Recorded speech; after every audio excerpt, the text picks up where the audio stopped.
Dark Sparrow was waiting for Maxwell outside the courthouse. Scarlett approached with Madison.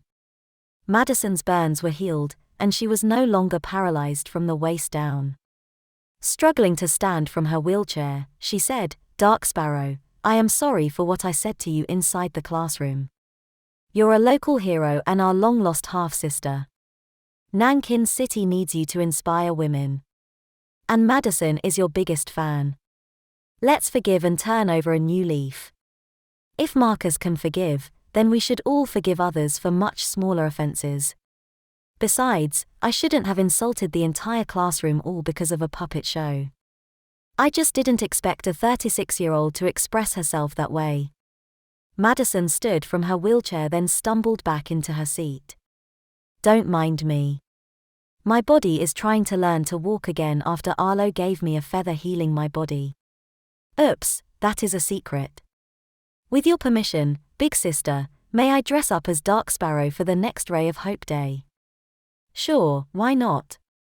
Your name, Madison, is also very lovely. Our father was a good man." Scarlett aided Madison into her wheelchair. As they left to join Dr. Genelan in the Ray of Hope Day march, Maxwell approached, speaking nervously. "Coffee. You do know that, according to Dr. Genelan, this is an ideal first date. Talking and coffee, I mean." Maxwell took a deep breath. "My wife passed away while giving birth to Jane, and I have not dated since. As you see, Marcus and Elizabeth are 15 years apart in age, and you and I are 30 years apart, but I am very interested in dating you." Dark Sparrow blushed. "So, if coffee equals dates, then how many first dates has it been?" "The first was when we were acquaintances watching Scientist perform a musical, before it was revealed that it was the enemy. I say it because Cyangans are hermaphrodites. The second was the dinner where you stole cutlery, and the third was when we were leaving Gwenvale Asylum, driving in my Hummer, right before you went on a side quest and I fought elves with psionic powers. Oh, then on date 4 I didn't conjure a coffee. Instead I took you on a flying date.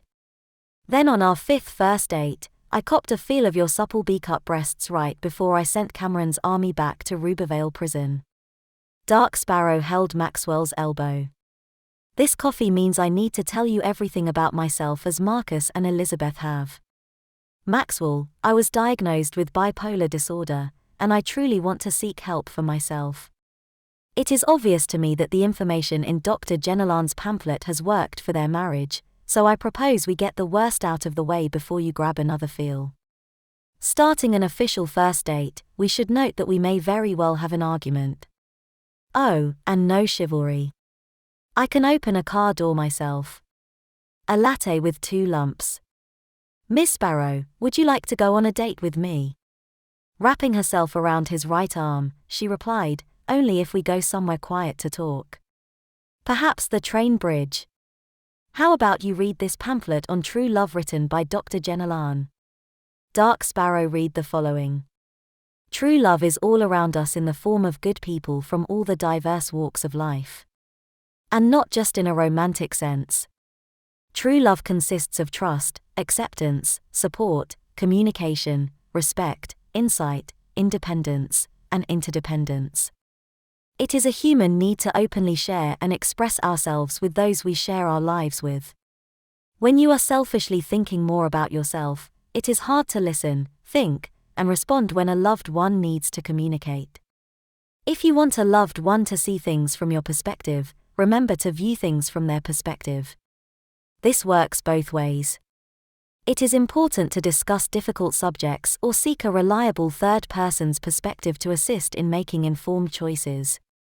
No one is perfect. Anyone who says they and their spouse or partner have never had an argument is speaking of a relationship that does not exist. The first step to recovery is admitting you have a problem. Never set anyone up to fail. Do not hold unrealistic expectations. You don't try to hurt those in your life. In fact, you don't ever intend to hurt them.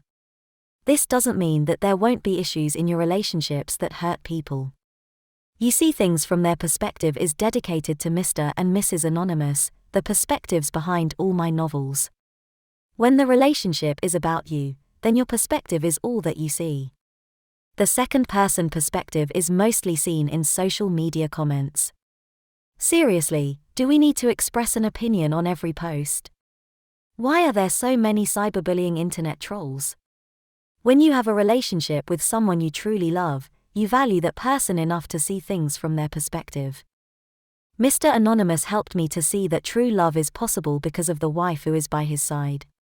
When writing, he challenges multiple perspectives on various subjects for a wider understanding than his wife, Mrs. Anonymous, challenges his perspective on things by taking constructive criticism. Again, we must stop putting unrealistic expectations on our novels, as they will never be perfect.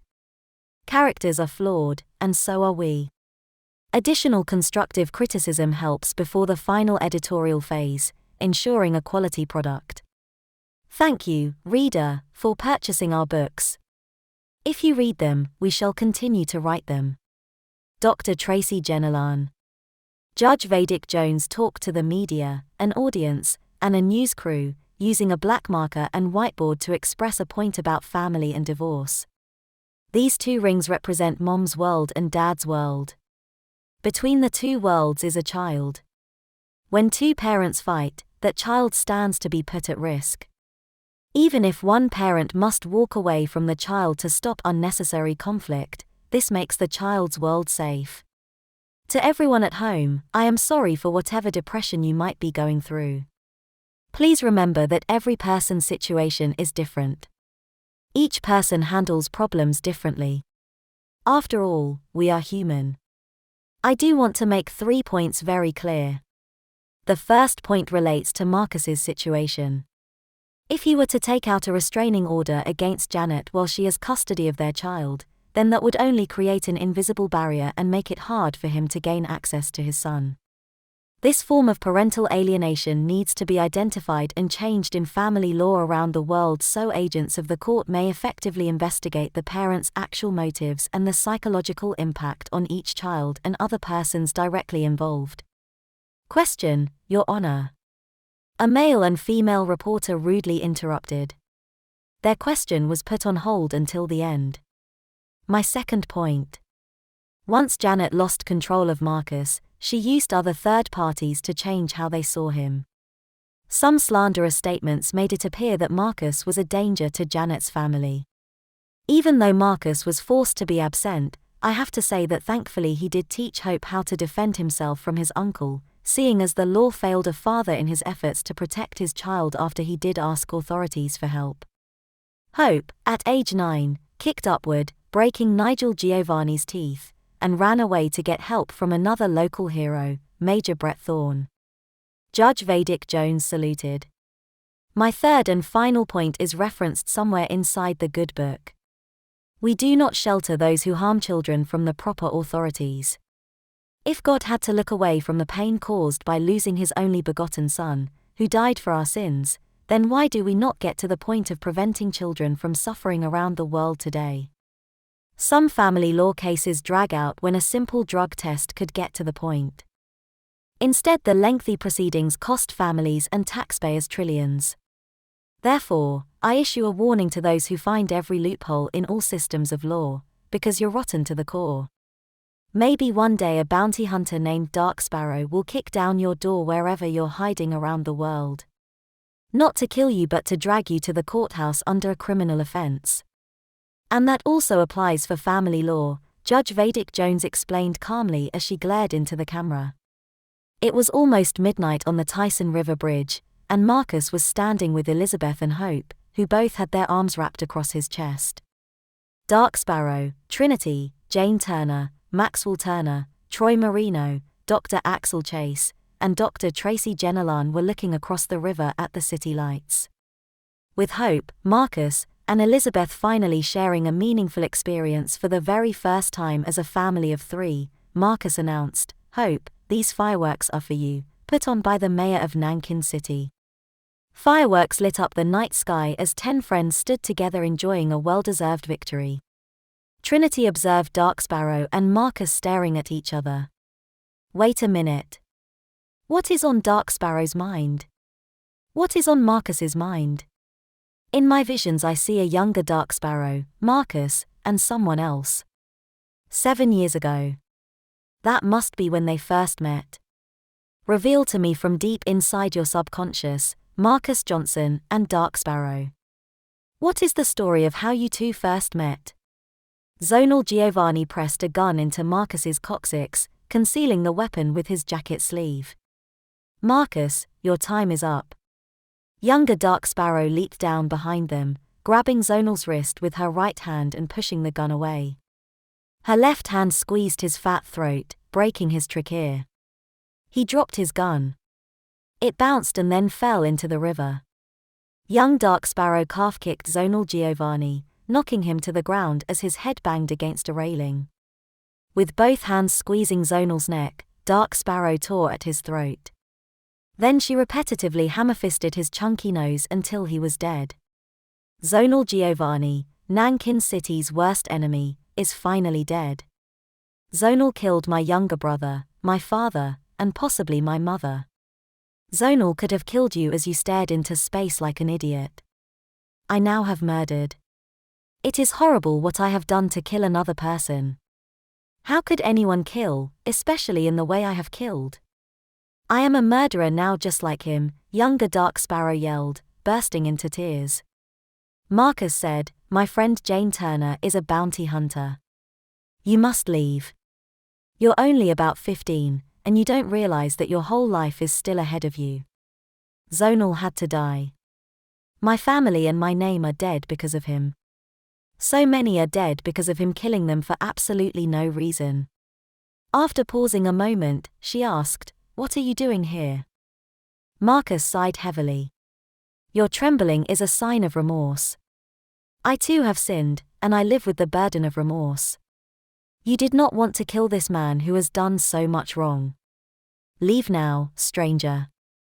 I am volunteering to live at Gwenvale Asylum so my wife, my son, my friends, and even my bitch of an ex-wife can live in peace. By the way, he was my ex-father-in-law. I just killed Nankin City's worst criminal, apart from Nigel the pedophile, who is next on my list. But I wish I didn't have to kill to make things right. There has to be a way to punish without killing. This man only recently turned to murdering.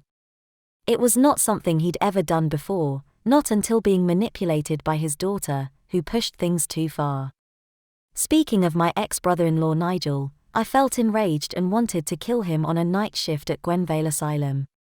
Once I heard his side of the story, and once he eventually heard my side, thanking Dr. Tracy Genelan, I realized he is not actually a bad guy, even though my ex-wife told us different stories about each other for whatever reason when she couldn't control our lives.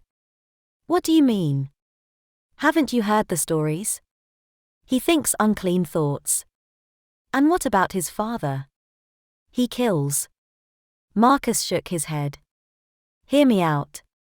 What if Nigel was told that he is mentally messed up enough times, and now he believes he is mentally messed up? He would rather gouge his eyes out than talk because of his social barriers. It is like a friend of mine, Leviticus, who has autism yet has overcome so much because someone believed in him enough to sponsor him to get a university education. Nigel is someone who has spent too much time living in a Japanese cartoon, taking the dramatics too seriously, when perhaps some of these cartoons may help build up his confidence instead of led him to engage in mainstream thinking. What if Nigel made bail because he didn't hurt children, seeing as those so-called child victims are manipulated by their parents to gain compensation money instead of getting a job? And these kids are damn good actors. Medical reports are not done because he didn't hurt the children. Therefore, bail is granted due to lack of evidence, when protocol helps simplify investigations. What if society had backed off so he could have received help inside Gwenvale Asylum instead of walking into a gun shop with severe mental health issues? Gun laws need to seriously change. It is far too easy to get a weapon and seek revenge by taking a life. All that aside, though, I do not hate the family I divorced from. There are just many bad misunderstandings.